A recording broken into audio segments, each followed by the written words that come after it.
दोस्तों, legal and legal में एक बार फिर से आपका स्वागत है।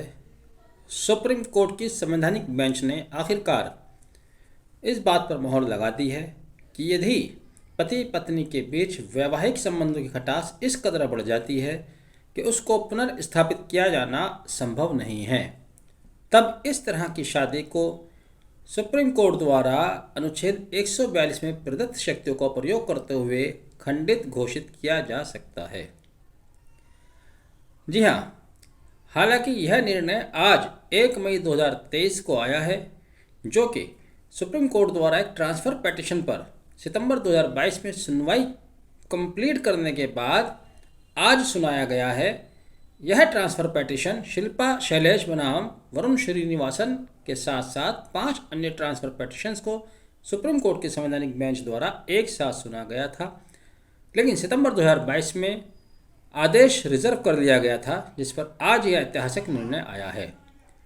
यहाँ पर इसको कोइंसिडेंस कहें, इत्तेफाक कहें या क्या समझें, अब से 4-5 दिन पहले 26 अप्रैल 2023 को राकेश रमन बनाम श्रीमती कविता के केस में भी डिवीज़न बेंच द्वारा लगभग इसी तरह का जजमेंट दिया गया था।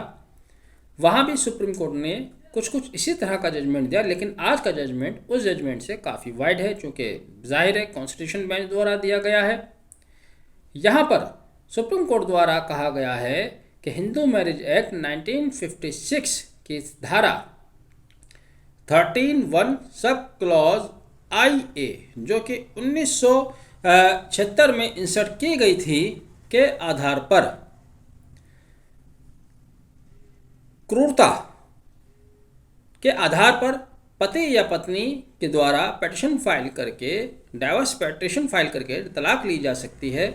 उस क्रूरता की श्रेणी में इस शादी को भी रखा जाएगा जहां पर पति पत्नी काफ़ी लंबे समय से एक दूसरे के साथ नहीं रह रहे हैं, जिसको इरिट्रीवेबल ब्रेकडाउन मैरिज भी कहा जाता है, यानी कि ऐसी शादी जिसको पुनर्स्थापित किया जाना संभव नहीं है। यहाँ पर एक सवाल सुप्रीम कोर्ट के सामने था जो उनके इश्यूज़ में आया, और भी इश्यूज़ थे, लेकिन वो सुप्रीम कोर्ट ने ही डिसाइड करना था। लेकिन एक सवाल आपके जहन में भी होगा। पहला सवाल जो सुप्रीम कोर्ट ने डिसाइड किया, क्या संविधान का अनुच्छेद 142 सुप्रीम कोर्ट को यह शक्ति भी प्रदान करता है कि वह हिंदू मैरिज एक्ट के तहत डाइवोर्स पिटीशन को क्रूरता के आधार पर डिसॉल्व कर सकता है, जबकि स्टैट्यूटरीली उनको ये प्रोविज़न पहले से नहीं दिया गया था, ये शक्ति उनको नहीं दी गई थी। अब आपके लिए क्या सवाल है? आपके जहन में सवाल आता है क्रूरता के आधार पर कि क्रूरता की परिभाषा क्या होगी, क्रूरता को कहाँ आप किस सांचे में रखेंगे। क्योंकि जब क्रूरता शब्द आता है तो आम लोगों के जहन में तो हिंसा को क्रूरता मान लिया जाता है, मार पिटाई या गाली गलौज को क्रूरता मान लिया जाता है, लेकिन क्रूरता शब्द बहुत वाइड इसका मीनिंग है। मानसिक शोषण को भी क्रूरता की कैटेगरी में माना जाता है।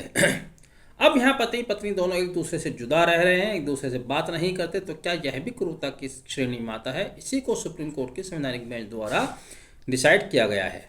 इसके अलावा सुप्रीम कोर्ट ने एक और प्रश्न को हल किया कि हिंदू मैरिज एक्ट 1956 की सेक्शन 13B के तहत म्यूचुअल कंसेंट से फाइल की जाने वाली डाइवोर्स पिटीशन में जो पीरियड दिया गया है, वेटिंग पीरियड, क्या उसको वेव ऑफ किया जा सकता है या कम किया जा सकता है? तो उस पर भी सुप्रीम कोर्ट का कहना है कि यदि एक पक्ष द्वारा डाइवोर्स पिटीशन म्यूचुअल कंसेंट के आधार पर दी जाती है, दूसरा पक्ष उस पर सहमत होता है और उन्होंने अपने तमाम मुद्दों को सेटल कर लिया, तमाम मुद्दे यानी कि उनके बीच में जो अन्य लिटिगेशन चल रहे हैं, चाहे वो 125 CRPC का है, डोमेस्टिक वायलेंस एक्ट का है या 498A का है, तब ऐसी दशा में म्यूचुअल कंसेंट पर डाइवोर्स पिटीशन को स्वीकार भी किया जा सकता है और उनका जो वेटिंग पीरियड है उसको भी वेव ऑफ भी किया जा सकता है, कम भी किया जा सकता है। साथ ही जितनी भी लिटिगेशन चल रहे हैं उनको क्वैश किया जा सकता है। यानी कि अब आप ये मान लीजिएगा कि अगर पति पत्नी के बीच में बहुत सारे मुकदमे चल रहे हैं और वह तलाक म्यूचुअल कंसेंट से ले लेते हैं,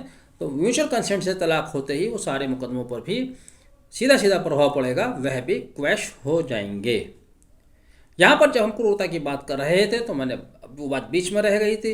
सुप्रीम कोर्ट ने यहाँ पर वी भगत बनाम डी भगत 1993 में सुप्रीम कोर्ट द्वारा दिए गए निर्णय का हवाला दिया, जिसमें क्रूरता शब्द को डिटेल से एक्सप्लेन किया गया है, जहां पर शारीरिक क्रूरता के साथ साथ मानसिक क्रूरता को भी इसी कैटेगरी में उसी के समान रखा गया है। अब ये कि आप किस तरह से तीसरे सवाल पर आ जाते हैं, एक और प्रश्न कि इरिट्रेबल ब्रेकन डाउन मैरिज आप कैसे डिफाइन करेंगे, आप कैसे मान लेंगे कि ये शादी अब इनका संबंध दोबारा से पहले जैसा स्थापित नहीं किया जा सकता। तो वहाँ भी सुप्रीम कोर्ट ने 6 बिंदु दिए हैं। ये देखा जाएगा कि पति पत्नी कितने समय से अलग रह रहे हैं, कब से इन्होंने कोहैबिटेशन नहीं किया है, इनके बीच में कितने मुकदमेबाजी चल रही है, इनके बीच में मीडिएशन चला, कंसिलिएशन की कोशिशें हुई। ये सारी बातें देखने के बाद न्यायालय को बहुत ही सावधानी से निर्णय लेना होगा और तब वह इस निर्णय पर पहुँचेगा कि ये शादी अब पहले जैसे संबंध इनके कायम नहीं रखे जा सकते, तब उसको डिसॉल्व कर सकता है। कुल मिलाकर सुप्रीम कोर्ट का एक बहुत ही ऐतिहासिक निर्णय है।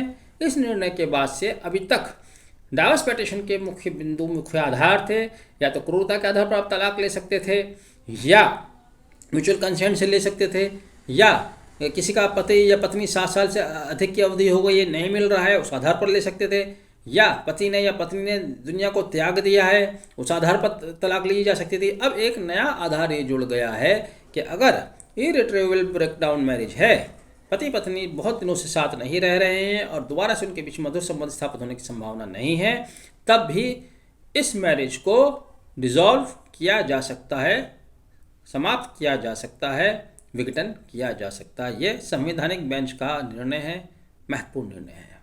आपने वीडियो आखिर तक देखा, बहुत बहुत धन्यवाद। वीडियो पसंद आया है तो लाइक और शेयर भी कीजिएगा। Thank you, have a nice day.